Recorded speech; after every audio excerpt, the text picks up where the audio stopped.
ایک وہ مشرک تھے جن کے ساتھ غیر معینہ مدت کے لیے یعنی مدت مقرر کیے بغیر عہد ہوا تھا کہ ہم مسلمانوں کے ساتھ ہم مسلمان مشرکوں کے ساتھ جنگ نہیں کریں گے،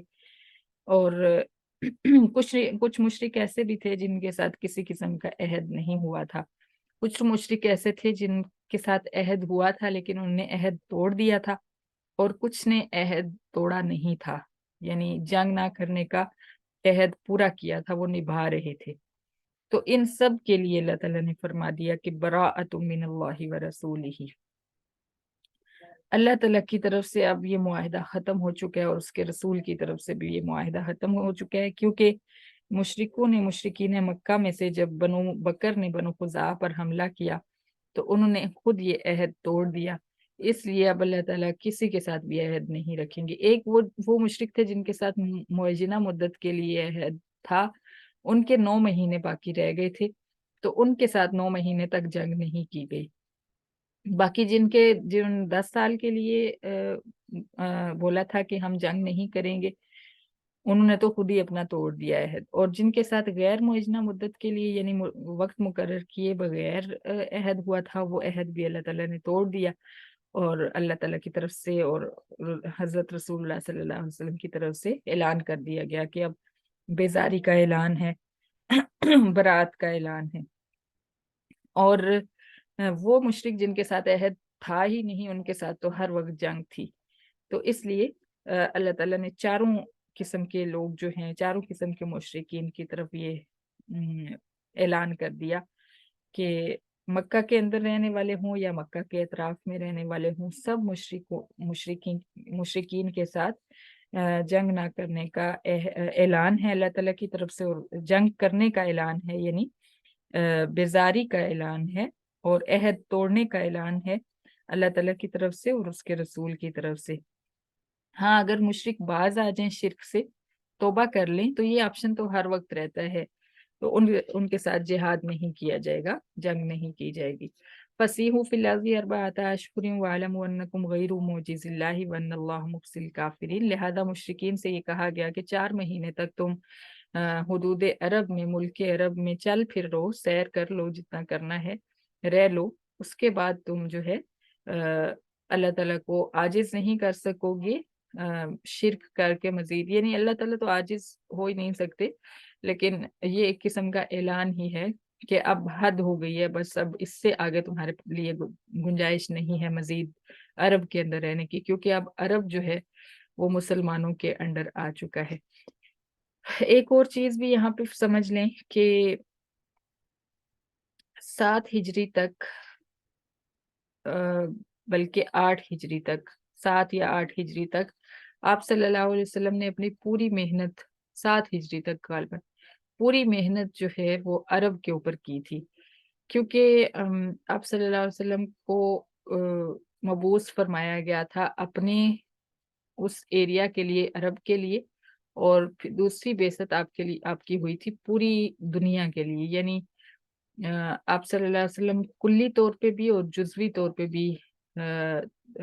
نبی تھے۔ جزوی طور پہ آپ اپنے اس عرب کے لیے، اس ایریا کے لیے نبی تھے،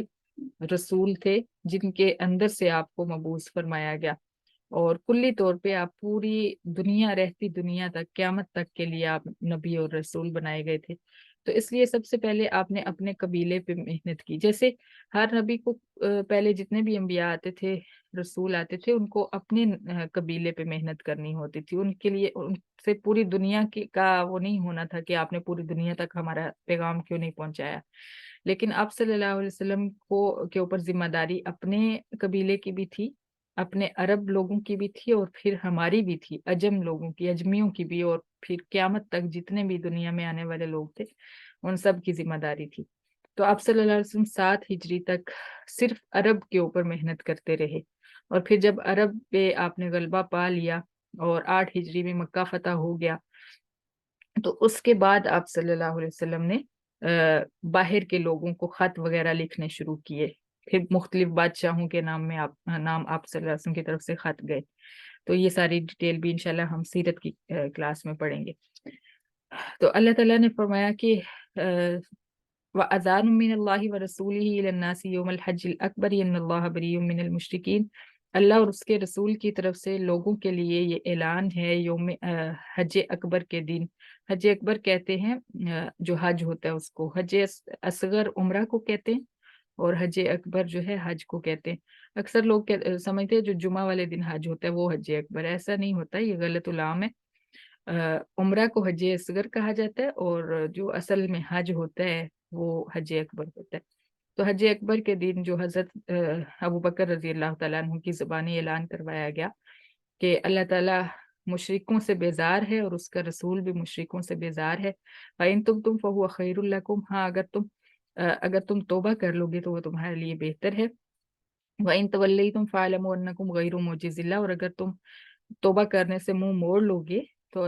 یاد رکھو کہ اللہ کو تم ہرا نہیں سکتے۔ وَبَشِّرِ الَّذِينَ كَفَرُوا بِعَذَابٍ أَلِيمٍ، اور کافروں کو دردناک عذاب کی خوشخبری سنا دیجیے۔